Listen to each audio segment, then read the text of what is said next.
বিনামূলীয়াকৈ পঢ়াৰ দায়িত্ব গ্ৰহণ ৬০গৰাকী ছাত্ৰ ছাত্ৰীক ডিগবৈ RD স্কুলে। উল্লেখযোগ্য যে ডিগবৈৰ RD ছিনিয়ৰ ছেকেণ্ডাৰী স্কুলে এই বৰ্ষত বিনামূলীয়াকৈ পঢ়াৰ দায়িত্ব লৈছে ৬০গৰাকী আৰ্থিকভাৱে দুৰ্বল মেধাসম্পন্ন ছাত্ৰ ছাত্ৰীক। এক জলপানী প্ৰদান অনুষ্ঠানত এইসকল ছাত্ৰ ছাত্ৰীক চিনাকি কৰাই দিয়াৰ লগতে এখনকৈ মানপত্ৰ প্ৰদান কৰে।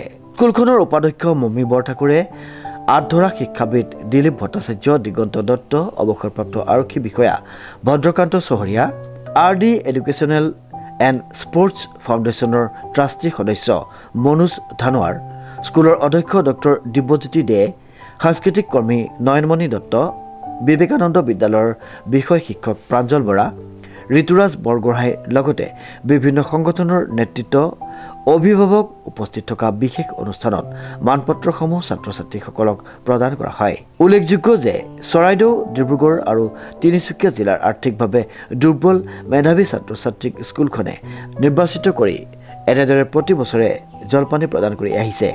এনেদৰে 2015 চনৰ পৰা 2025 বৰ্ষলৈ 10টা বছৰত স্কুলখনে মুঠ 600গৰাকী ছাত্ৰ ছাত্ৰীক জলপানী প্ৰদান কৰি আহিছে। এইটো RD ছিনিয়ৰ ছেকেণ্ডেৰী কলেজৰ জলপানী বিতৰণ অনুষ্ঠান আছিলে। তাতে ক্লাছ 11 আৰু 12ৰ লগাই মুঠ 60জন ছাত্ৰ ছাত্ৰীক জলপানী প্ৰদান কৰা হৈছে।